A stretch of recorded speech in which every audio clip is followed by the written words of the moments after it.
నమస్కారం వార్తలకు స్వాగతం. ముందుగా ముఖ్యాంశాలు. బీఆర్ఎస్ లీడర్ ప్రెస్ మీట్, పలు అంశాలపై వివరణ.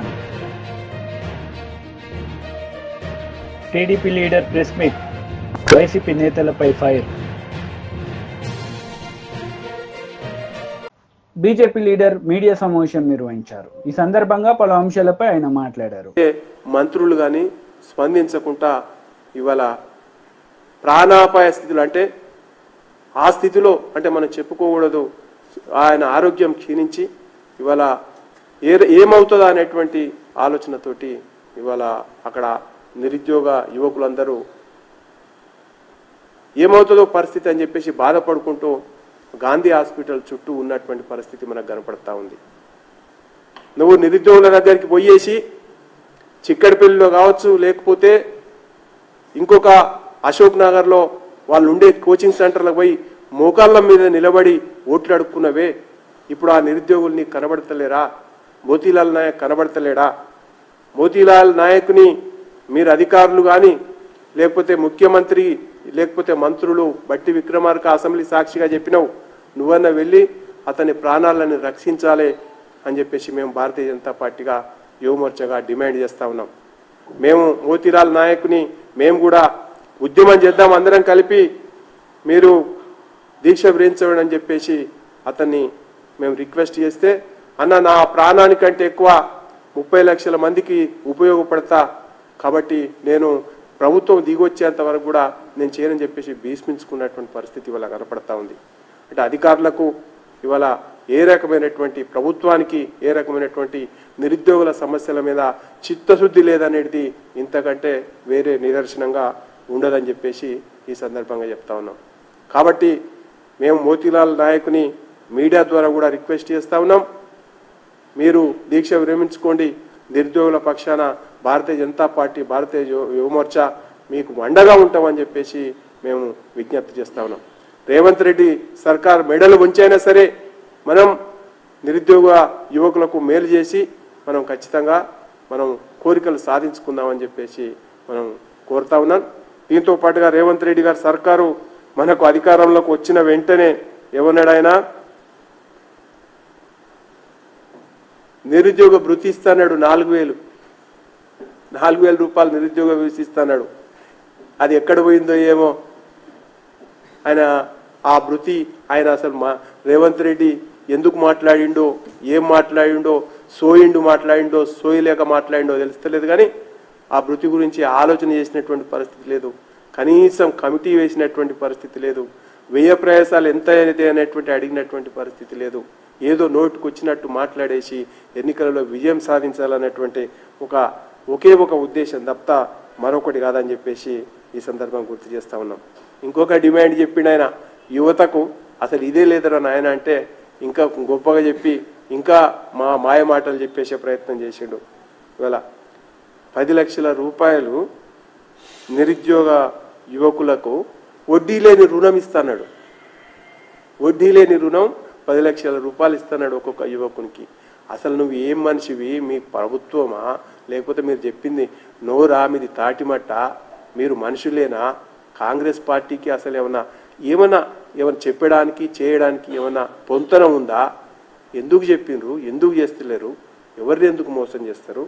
ఇవన్నిటి విషయాలలో మేము సీరియస్గా భారతీయ జనతా పార్టీ సీరియస్గా కొట్లాడడానికి సిద్ధమైంది.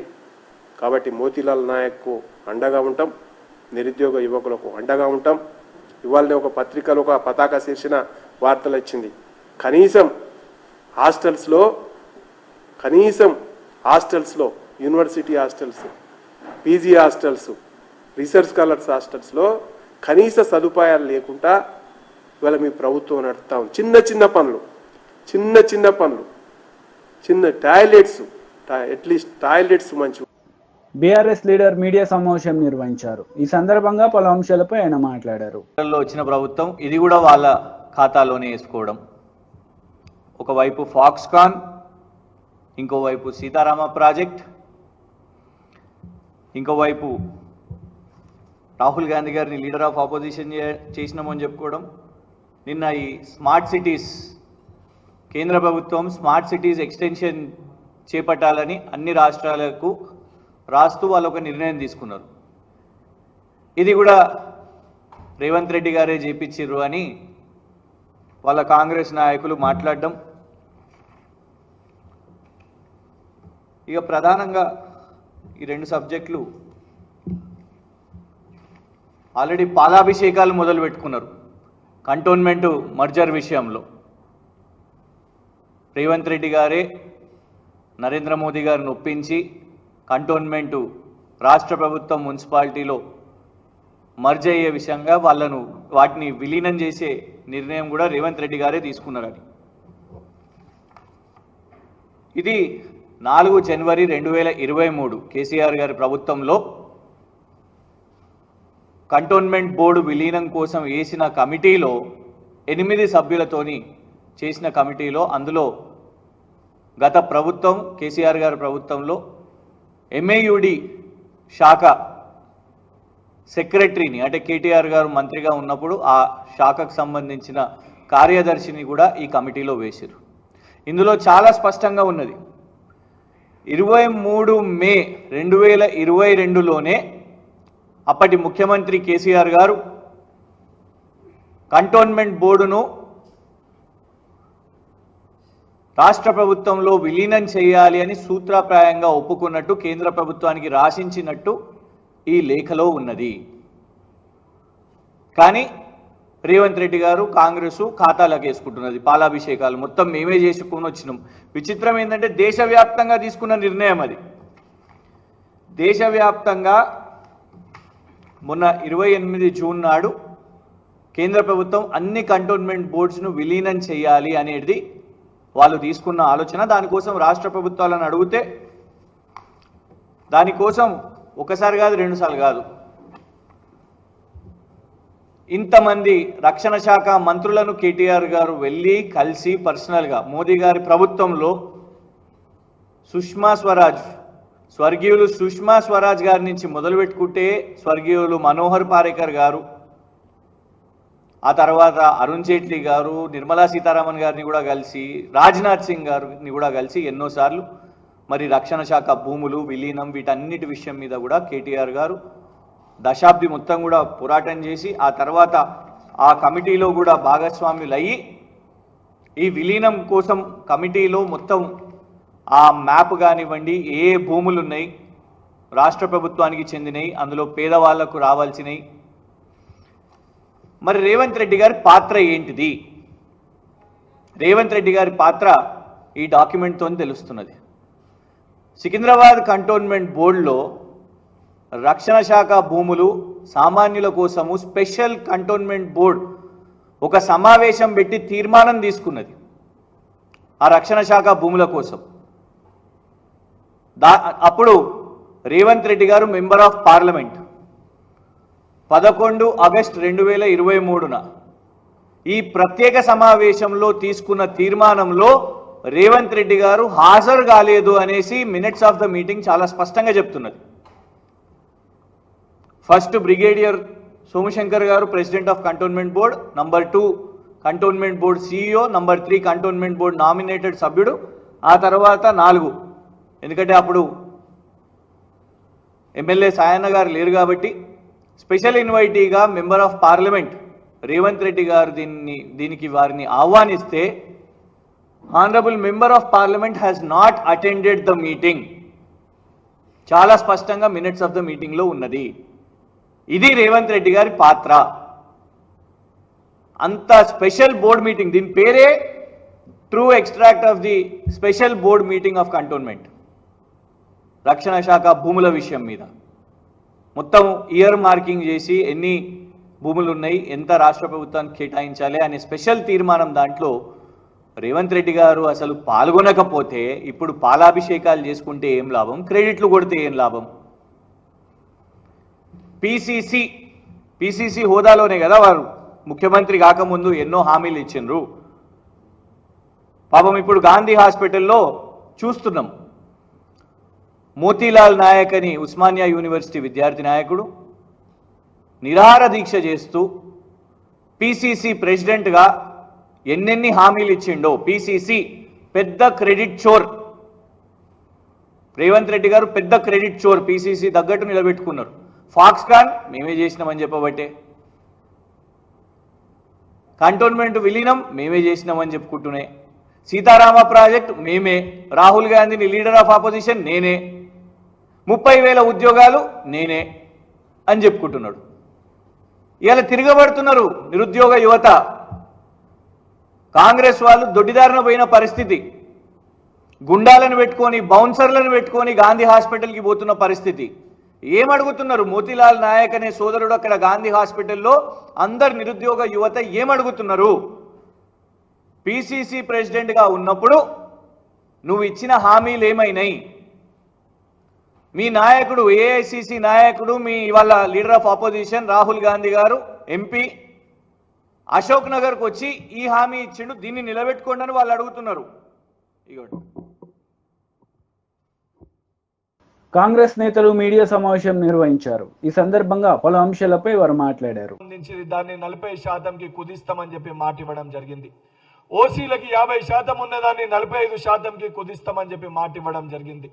మాట ఇచ్చిన విధంగా ఆ డిఎస్సిలో కూడా అమెండ్మెంట్స్ తీసుకొని వచ్చి ఏదైతే 45% ఉన్నదాన్ని 40%కి తగ్గించడం జరిగింది. 50% ఉన్నదాన్ని 45%కి తగ్గించడం జరిగింది.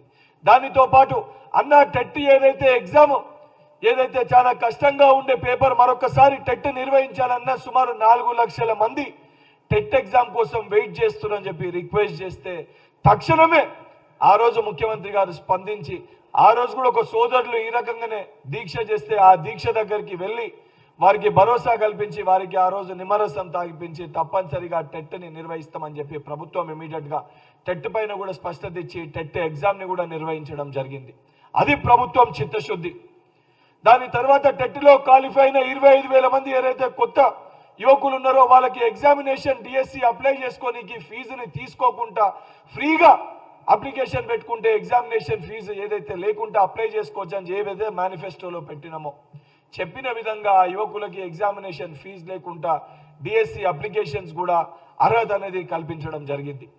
ఇవన్నీ చాలా స్పష్టంగా ప్రభుత్వం ఏర్పడిన రోజుకెళ్ళి 10th కానీ బోర్డ్ ఆఫ్ ఇంటర్మీడియట్ కానీ ఆఖరికి మొన్న కండక్ట్ చేసిన గ్రూప్ 1 ఎగ్జామినేషన్ కానీ చాలా స్పష్టంగా ఏ చిన్న అవకతవకలు జరగకుండా ఏ చిన్న లీకేజ్లు కూడా లేకుండా, ఎందుకంటే గత 10 సంవత్సరాల బీఆర్ఎస్ పరిపాలనలో ఏ ఎగ్జామ్ నిర్వహించినా కూడా ఎక్కడ చూసినా అది ఇంటర్మీడియట్ కానీ 10th పేపర్ కానీ ఆఖరికి టీజీపీఎస్సీ కానీ ప్రతి చోట కూడా 16 పేపర్లు లీకులు చేసి ఆఖరికి యువకులకు ఇచ్చే ఉద్యోగాలు కూడా అమ్ముకునే ప్రయత్నం చేసి ఆ రోజు బోడా సునీల్ నాయక్ అనేక మంది నిరుద్యోగులు ఆత్మహత్యలు చేసుకుంటే ఆ రోజు బీఆర్ఎస్ పార్టీలో ఉన్న మంత్రులు నిరంజన్ రెడ్డి గారు ఏం మాట్లాడారు?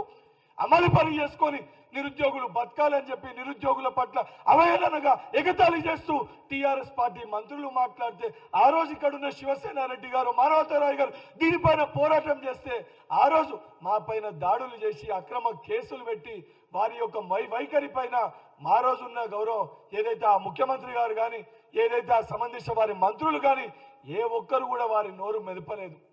ఈ ప్రతి అంశం పైన ఏదైతే సంబంధించి ఆ రోజు తెలంగాణ ఉద్యమ సమయంలో ప్రతి ఒక్క యువకులని ఏదైతే వాళ్ళు ఆత్మహత్యలు చేసుకునే విధంగా రెచ్చగొట్టి పాపము వారి పైన కిరసనాయిలు పోసుకుంటే ఆ రోజున్న మా యువకులకేమో అగ్గిపెట్టెలు దొరికినాయి, కానీ హరీష్ రావు గారికేమో కిరోసిన్ పోసుకుంటే ఆయనకి అగ్గిపెట్ట దొరకలేదు. ఆ రోజు తెలంగాణ ఏర్పాటు కోసము విద్యార్థుల యువకుల జీవితాల ప్రాణాలతోటి చెలగాటమాడి 10 సంవత్సరాలు మీరు రాజభోగం అనుభవించిన 10 సంవత్సరాలు హరీష్ రావు సూటిగా నిన్ను ప్రశ్నిస్తున్నా, నీ 10 సంవత్సరాల పరిపాలనలో ఒక్క గ్రూప్ 1 ఎగ్జామ్ అన్నా సక్రమంగా నిర్వహించగలిగినవా? ఒక్క గ్రూప్ 1 ఉద్యోగం అన్నా నువ్వు ఇవ్వగలిగినవా? కనీసం ఏ రోజన్నా యువకులు నీ దగ్గరకు వస్తే కనీసం వారి పక్షాన మాట్లాడగలిగినవా? ఆఖరికి టైపిస్ట్ పోస్టుల విషయంలో వినోద్ రావు మీరు కొంతమంది కలిసి ఉద్దేశపూర్వకంగా టైపిస్ట్లని లేకుండా టైపిస్ట్ల పోస్టులని తీసేసి వాళ్ళ జీవితాలతోటి చెలగాటం ఆడుకున్న మాట వాస్తవమా కాదా? జియో 46 అంశం పైన పరిష్కరించాలని చెప్పి మేము మొత్తుకుంటే ఉద్దేశపూర్వకంగా ఎలక్షన్ కోడ్ రాక 3 రోజుల ముందు సెలక్షన్ లిస్ట్ పెట్టేసి విద్యార్థుల మధ్యలో చిచ్చు పెట్టిన విషయం వాస్తవమా కాదా? నువ్వు సమాధానం చెప్పాలి. 2018లో ఏదైతే ఆర్ఎస్ ప్రవీణ్ కుమార్ గారు రిలింక్విష్మెంట్ తీసేసి ఈరోజు ఈ డౌన్ లిస్ట్ కానీ ఏదైతే బ్యాక్లాగ్ పోస్టుల భర్తీ కాకుండా ఈ రిలింక్విష్మెంట్ ఆప్షన్ని తొలగించింది. ఆ రోజు దీనికి సంబంధించి తొలగించాలని చెప్పింది మీరా కాదా ఆర్ఎస్ ప్రవీణ్ కుమార్ గారు మాట్లాడాలి. ఇవన్నీ అంశాలని పరిష్కరించాలని చెప్పి మేము కానీ నిరుద్యోగులు కానీ ఈ అంశాలకు సంబంధించి సెక్రటేరియట్ దగ్గర కానీ వచ్చి మేము మాట్లాడే ప్రయత్నం చేస్తే మా అందరిపైన నిరుద్యోగుల పైన అక్రమ కేసులు పెట్టిన విషయాలు వాస్తవమా కాదా ఒక్కసారి నువ్వు దీనిపైన సమాధానం చెప్పాలి. ఆఖరికి శాంతియుతంగా ధర్నా చౌక్లో మా సమస్యల్ని మా బాధల్ని ప్రభుత్వ దృష్టికి తీసుకొని వెళ్ళి ప్రజాక్షేత్రంలో ప్రజలకి తెలియజేయాలని చెప్పి మేము ప్రయత్నిస్తే ధర్నా చౌక్లో కూడా పర్మిషన్ ఇవ్వకుండా ఇంటి దగ్గరనే ముందస్తు అరెస్టులు చేసి అక్రమ కేసులు పెట్టి జైల్లో పెట్టిన విషయాలు వాస్తవమా కాదా ఆలోచించాలి. ఇవన్నిటినీ మర్చిపోయి ఈరోజు ఏదైతే నువ్వు వచ్చి ఏదైతే మా సోదరుడు పాపం అమాయకుడు వాస్తవానికి ఈ సమస్యలన్నీ కూడా ప్రభుత్వం దృష్టికి తీసుకొని రావాలని చెప్పి నిరుద్యోగుల పక్షాన తను పోరాటం చేస్తుంటే అసొంటి మోతీలాల్ నాయక్కి ప్రభుత్వంలో ఈ ప్రజా పరిపాలనలో మా పైన బాధ్యత ఉంది. ఈ రోజు ఏదైతే నిరుద్యోగుల పక్షాన కాంగ్రెస్ ప్రభుత్వం ఉంది, ఒక్క నిరుద్యోగి కూడా తన ప్రాణాలకి ఎటువంటి నష్టం జరగొద్దని చెప్పి ఒక భరోసా కల్పించడానికి ఎమ్మెల్సీగా ఆ సంబంధించిన సోదరుని దగ్గరికి వెళ్ళి సమస్య తీవ్రతని తెలుసుకొని ముఖ్యమంత్రి గారి దృష్టికి సమస్యల్ని తీసుకొని వెళ్ళి మోతీలాల్ నాయక్ మా తమ్మునికి భరోసా కల్పించాలని చెప్పి ట్విట్టర్ వేదికగా గాంధీ హాస్పిటల్ కి వస్తున్నాను అని చెప్పి గాంధీ హాస్పిటల్ రావడం జరిగింది తప్ప దొంగసాటుగా మేము వచ్చి దొంగసాటుగా వెళ్లే ప్రయత్నం చేయలేదు. ఎందుకంటే మా ప్రజా ప్రభుత్వానికి నిరుద్యోగుల ప్రతి ఒక్క సమస్యని పరిష్కరించాలనే చిత్తశుద్ధి మాకుంది కాబట్టి మేము ధైర్యంగా మేము గాంధీ హాస్పిటల్కి వచ్చి మోతీలాల్ నాయక్ తోటి మాట్లాడి ఆ భరోసాని ఇచ్చే ప్రయత్నం మేము చేసినాం. నిరుద్యోగ సోదరులారా, మీకో తమ్మునిగా మీ కన్నగా నేను రిక్వెస్ట్ చేస్తున్నా, గౌరవ మన ముఖ్యమంత్రి గారు నిరుద్యోగులకున్న ప్రతి సమస్యని పరిష్కరించాలని ఒక చిత్తశుద్ధితో ఉన్నారు. దానితో పాటు ఏదైతే విద్యా వ్యవస్థ ఏదైతే భ్రష్టు పట్టించిందో ప్రభుత్వ పాఠశాలల్లో 24 లక్షల మంది.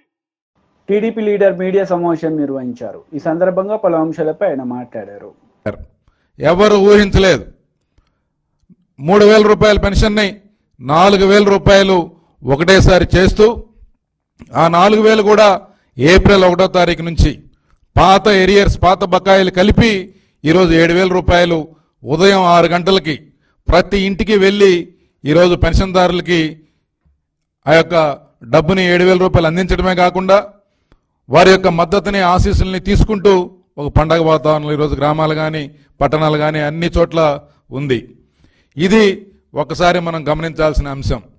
ఆ రోజు జగన్మోహన్ రెడ్డి గారు అప్పటికే 2,000 రూపాయలు ఉన్న పెన్షన్ని 3,000 రూపాయలు చేస్తానని చెప్పి హామీ ఇచ్చి ఎన్నికలు అయిపోయిన తర్వాత అధికారంలోకి వచ్చాక నేను అలా చెప్పలేదు, పెన్షన్ 3,000 వరకు పెంచుకుంటూ పోతాను, ప్రతి సంవత్సరం 250 రూపాయలు చేస్తానని చెప్పి అందులో కూడా మోసం చేస్తూ 2 సంవత్సరాలకు ఒకసారి 250 రూపాయలు పెంచి లాస్ట్ 3 నెలల్లో 3,000 రూపాయలు చేసి ప్రజల్ని మభ్యపెట్టి మోసం చేసి మోసపూరిత హామీలతో ఆయన రాజకీయ పబ్బం గడపాలనుకున్నాడు.